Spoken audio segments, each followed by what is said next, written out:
გამარჯობათ, მე ვარ ლევან ოკუჯავა და დღეს საქართველოს ეროვნული უნივერსიტეტის SEUS 3D ანატომიის ლაბორატორიაში 3D ორგანონის დახმარებით წარმოგიდგენთ თირკმელს. გავაკეთებთ მცირედ მიმოხილვას მის სტრუქტურასა და მის ფუნქციებზე.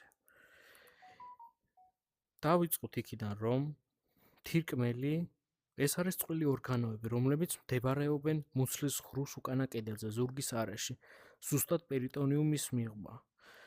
მათი მთავარი როლი არის ჰომეოსტაზი, ანუ ორგანიზმში ბალანსის შენარჩუნება, მაგალითად წყლის, მარილებისა და მჟავატოტოვანი წონასწორობის რეგულაცია. მდებარეობის მხრივ, თირკმელი განლაგებულია გულმკერდის მე-12 მალასა და წელის პირველი, მეორე და მესამე მალებს შორის. საინტერესო ფაქტი ისაა, რომ მარჯვენა თირკმელი ოდნავ ქვემოთ მდებარეობს ვიდრე მარცხენა.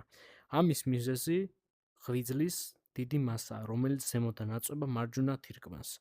ასევე დავამატებ, რომ თირკმლის წინა ზედაპირი ეკლის მუცლის ღრუს სხვა ორგანოებსაც, მაგალითად ნაღლის ბურჯს, დაახლოებით აქ, და ასევე პანკრეასს.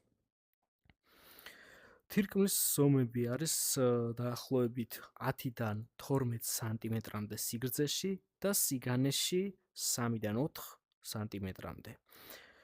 მოდით ახლა ვისაუბროთ თირკმლის სტრუქტურაზე. ჩვენ გვაქვს გარეშე და ჩვენ გვაქვს შიდა სტრუქტურა. გარე სტრუქტურა შედგება ბოჭკოვანი კაფსულისგან, ასევე შედგება ცხიმოვანი კაფსულისგან და ასევე რენალური ფასციისგან. ბოჭკოვანი კაფსულის ძირითადი ფუნქცია არის ის, რომ ის არის მყარი დაწებოვანი შრე, რომელიც უშუალოდ ეკვრის თირკმლის ქსოვილს.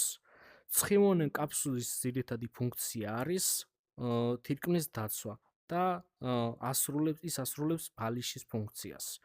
და რენალური ფასცია გარეთ შემაკავებელი ქსოვილია, რომელიც თირკმელს ცვალთან და სხვა სტრუქტურებთან აკავშირებს. შიდა აგებულება კი ასე გამოეყოფა. ჩვენ გვაქვს ქერქოვანი შრე, ჩვენ გვაქვს ტვინოვანი შრე და თირკმლის მენჯი. ქერქოვანი შრე არის გარეფენა, სადაც ასევე ეწოდება კორტექსი, სადაც გვხვდება ნეფრონის გლომერულარული ნაწილები. ტვინოვანი შრე უფრო ღრმა ნაწილი, რომელიც შედგება პირამიდებისგან. აქ მიმდინარეობს შარდის შეკრება და თირკმლის მენჯი, ღრუ სტრუქტურა, რომელიც აგროვებს შარდს და გადასცემს შარდსადინარს. ახლა კი შევხედოთ ნეფრონს და ვისაუბროთ მის ფუნქციებსა და მის სტრუქტურაზე.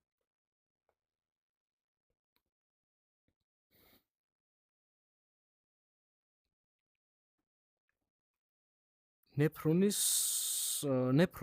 თირკმლის ერთ-ერთი უმნიშვნელოვანესი ნაწილი არის და მისი სტრუქტურა ასე გამოეყოფა. ჩვენ გვაქვს ბოუმენის კაფსულა და გლომერულარული კაპილარები, ადგილი, სადაც სისხლის ფილტრაცია ხდება. ასევე გვაქვს პროქსიმალური მილაკი, შერჩეული ნივთიერებისა და წყლის რეაბსორბციისთვის, ჰენლეს მარყუჟი, შარდის კონცენტრაციისა და წყლის რეაბსორბციისთვის, დისტალური მილაკი, იონების ბალანსის რეგულაციისთვის და შემკრები არხი, შარდის საბოლოო ფორმირებისა და მენჯში გადასატანად. ასე გამოიყურება ნეფრონი.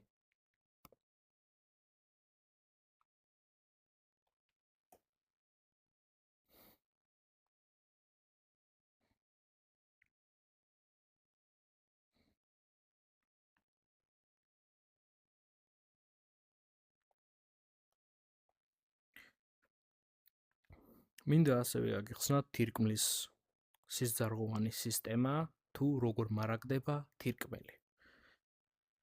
თირკმელს კვებავს თირკმლის არტერია, რენალური არტერია, რომელიც შედის პირდაპირ მუცლის აორტიდან. არტერია იყოფა სეგმენტურ, ლობალურ და ინტრალობალურ არტერიებად. ისინი სისხლს აწვდიან ნეფრონებს, გაფილტრული სისხლი კი ტოვებს თირკმელს თირკმლის ვენით, რომელიც ერთვება ქვედაღრო ვენაში შემდგომ. ასევე გავაკეთებს მცირედ მიმოხილვას თირკმლის რამოდენიმე ფუნქციაზე. ჩვენ ვიცით, რომ თირკმლის ერთ-ერთი მთავარი ფუნქცია არის შარდის წარმოქმნა, ფილტრაცია და არასაჭირო ნივთიერებების გამოდევნა. მაგრამ თირკმლს გააჩნია ასევე სხვა ფუნქციებიც.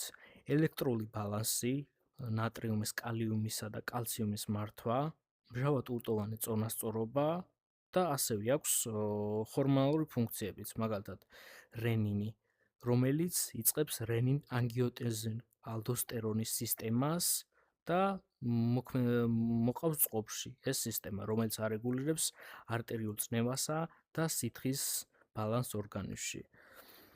ერითროპოეტინი ასევე არის ჰორმონი, რომელიც თირკმლის წარმოიქმნება და ის ასტიმულირებს ჩვენს ერითროციტებს, წითელი სისხლის უჯრედებს და წარმოქმნის ძვლის ტვინში.